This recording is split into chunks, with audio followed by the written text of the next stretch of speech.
Ya, Indonesia darurat narkoba itu sering kali kita dengar begitu, tapi bagaimana menyedihkannya kasus narkoba ini di Indonesia. Memang hampir setiap hari kita melihat di koran headlines mengenai narkoba. Sepertinya masih banyak sekali permasalahan dan PR dari pemerintah mengenai hal ini. Dan dengan semangat Hari Anti Narkoba Internasional, kita akan membahas mengenai bagaimana memberikan pemahaman kepada masyarakat mengenai anti narkoba yang harus selalu kita gaungkan. Kita sudah mengundang ada Kombes Slamet Pribadi, Kabag Humas BNN, dan juga Pak Ashar Suryobroto dari Sekjen Gerana. Selamat pagi. Selamat pagi Pak Slamet dan juga Pak Ashar. Mungkin saya ingin mulai dulu dari Pak Slamet gitu. Tadi barusan kan kita sudah menghadirkan informasi bahwa memang Indonesia itu darurat narkoba dan sejauh ini memang sudah ada beberapa strategi yang dikeluarkan begitu. Tapi kalau misalnya kita bicara mengenai pemberantasan narkoba secara terstruktur dan masif, itu kan pasti harus ada strategi komprehensif. Nah, sejauh ini seperti apa Pak Slamet? Ya. Kalau kita berbicara soal strategi yang komprehensif antara metode pemberantasan dengan metode pengobatan atau metode rehabilitasi itu tidak bisa dilepas. Harus berjalan secara seiring, selaras, dan serasi. Jadi langkah konkretnya seperti apa ya, itu? Harus dua-duanya. Langkah konkretnya adalah, kan ada dua pendekatan. Satu adalah pendekatan hukum dan kedua adalah pendekatan medis. Pendekatan hukum meliputi kejahatan narkotika itu sendiri dan kejahatan tindak pidana pencucian uang.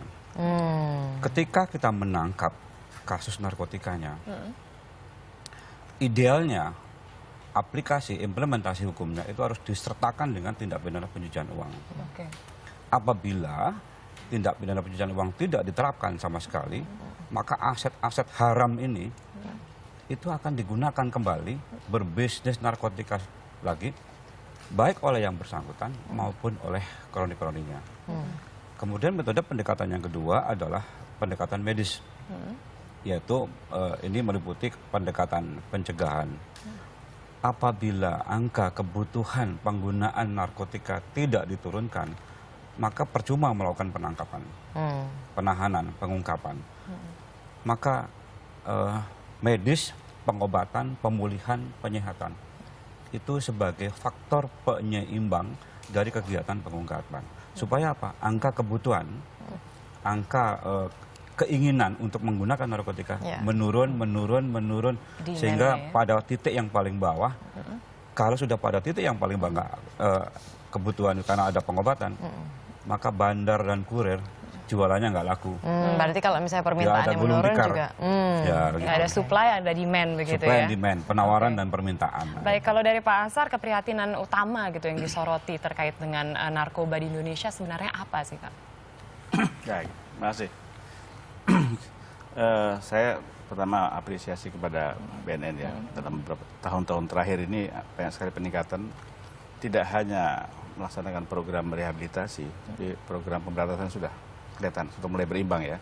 Namun itu pun tidak cukup untuk kita melihat angka ya. Kalau lihat angka yang tadi sudah dipaparkan itu, tidak akan bisa menurun drastis apabila kita tidak melakukan suatu terobosan lain. Ya. Apa itu, Pak? Kita harus mengetahui bahwa ini tadi yang disebutkan oleh Pak Slamet tadi, ini kejahatan.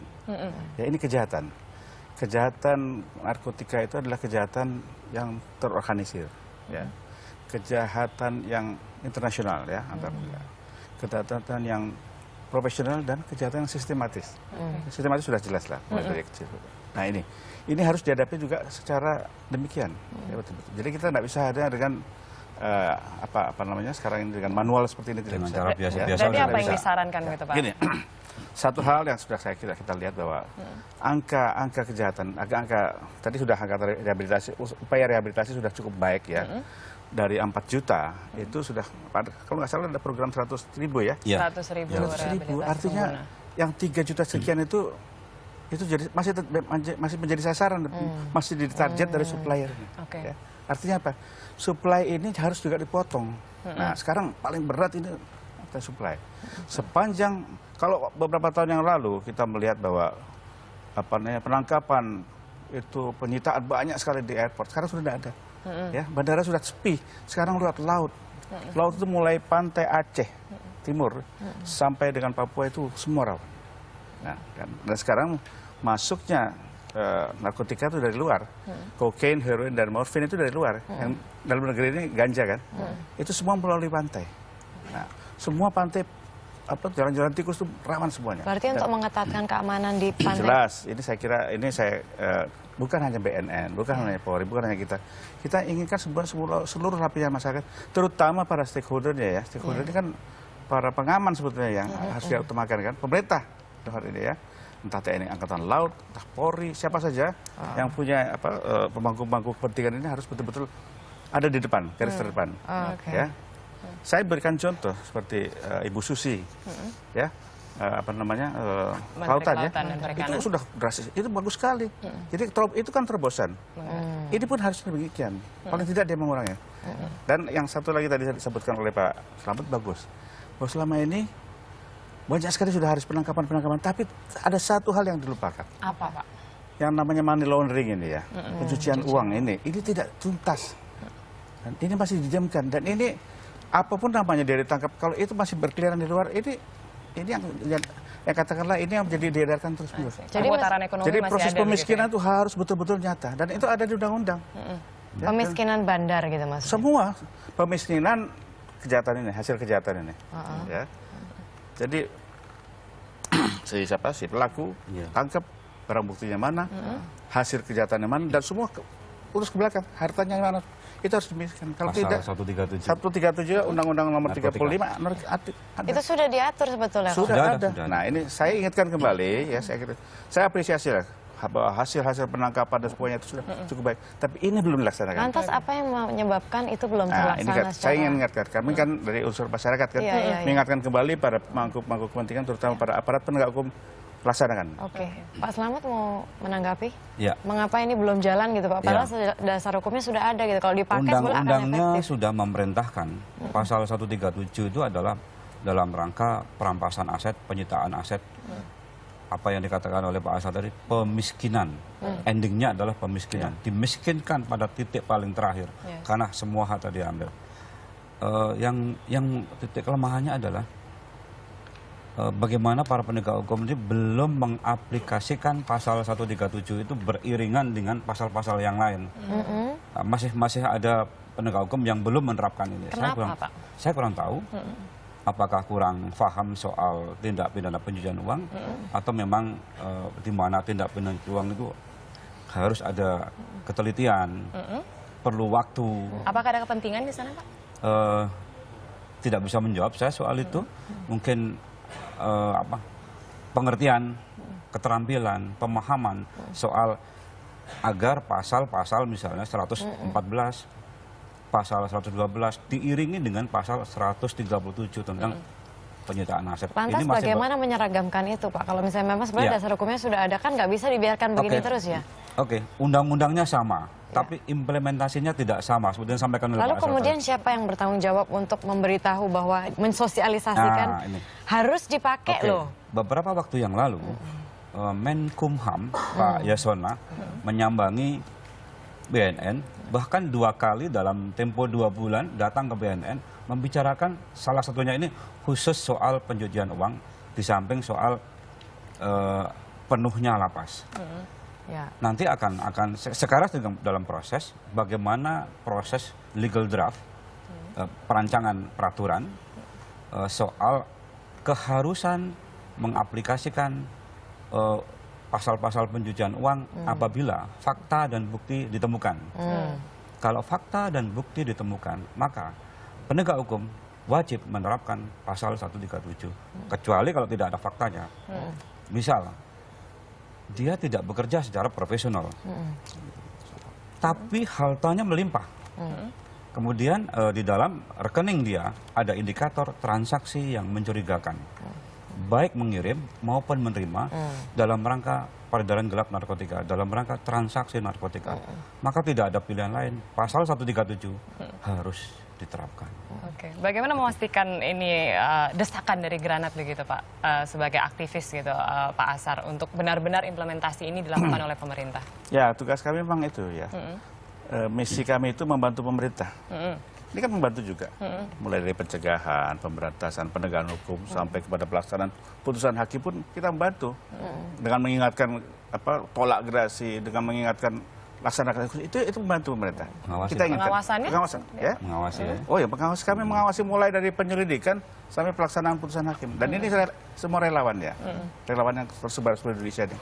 Kami handle mulai tahun 99 lah sampai hari ini. Dan ini saya katakan tadi, kami seperti sekarang kita harus bersyukur ya, Bapak Presiden kan sudah memulai dengan menolak permohonan gerasi itu kan sudah sudah political will yang baik. Dan ini akan beruntun bahwa ini juga dalam rangka itu semua. Tapi apakah memang dengan apa yang sudah dilakukan oleh Presiden, apalagi dengan hukuman mati yang dijatuhkan oleh para gembong narkoba, gitu, apakah ini bisa gitu untuk membuat Indonesia keluar dari jalur peredaran narkoba? Justru ini adalah upaya ya, antara lain ini tadi.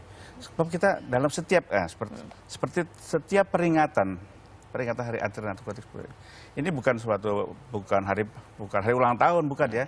Ini adalah hari evaluasi. Setahun ini kita sudah bikin apa ini? Kok sudah bikin itu angkanya kok masih tetap tinggi? Berarti ada yang kurang ya. Nah, salah satu kita temukan, oh ini ternyata money laundering, ya, pencucian uang ini yang belum dilaksanakan.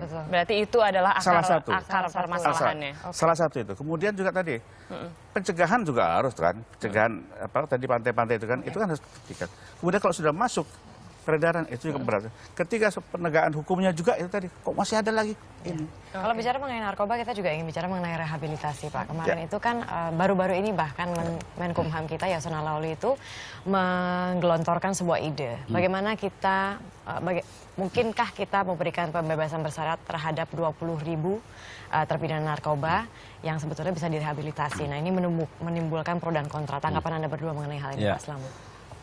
Apabila itu diawali dengan fundamen, diawali dengan regulasi, tentu mungkin dan sah.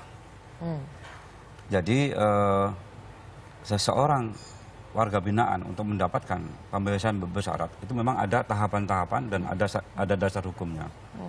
Apabila memang dipandang penting dalam rangka mengurangi angka demand, dalam rangka mengurangi lapas yang penuh soal narkotik, warga binaan narkotik, maka regulasi harus dibuat bahwa rencananya legal draft itu adalah mempermudah pembebasan bersyarat, pengajuan pembebasan bersyarat bagi pengguna. Ingat, bagi pengguna yang klasifikasi setelah mendapatkan assessment semuanya, pengguna untuk diri sendiri dalam jumlah yang sangat kecil dengan cara-cara tertentu. Tentu sah, tentu benar apabila regulasi sudah dibuat. Itu tidak masalah ya. Artinya tahapan-tahapan sudah dimulai. Diskresi pemerintah dalam hal ini tentu dibutuhkan oleh masyarakat, dibutuhkan oleh negara agar solusi ini menjadi jalan. BNN kan juga punya program mengenai, kalau tidak namanya saya juga lupa, 100.000 rehabilitasi pengguna. Ini merupakan bagian salah satu dari implementasi dari program pemerintah 100.000 rehabilitasi bagi pecandu dan korban penyalahgunaan. Jadi misalnya ada nih pengguna narkotika, terus dia merasa dia mau tobat, kemudian dia mau masuk ikut rehab gitu, Pak. Kadang-kadang kan ada sebagian orang yang mungkin takut gitu. Nanti saya takutnya ditangkap lagi, dipenjarain lagi. Nah, ini sistemnya, mekanismenya seperti apa? Ya, apabila pengguna untuk diri sendiri atau orang tua yang mengetahui putranya di bawah umur kecanduan, kalau melapor, undang-undang mengatur, memerintahkan dia mendapatkan kekebalan hukum. Tidak bisa ditangkap, tidak bisa diberikan proses hukum, nggak bisa. Ini perintah undang-undang loh ya, bukan perintah BNN. Perintah undang-undang memang menyampaikan seperti itu. Kalau melapor, ada hak kekebalan hukum bagi yang bersangkutan. Baik, sukarela ataupun program wajib lapor. Sukarela ya. Oke. Terima kasih banyak sudah berbagi di sini Pak Ashar dan juga Pak Slamet. Memang ini juga menjadi concern kita bersama gitu, di mana anti narkoba memang harus terus digaungkan apalagi kepada generasi muda Indonesia. Betul.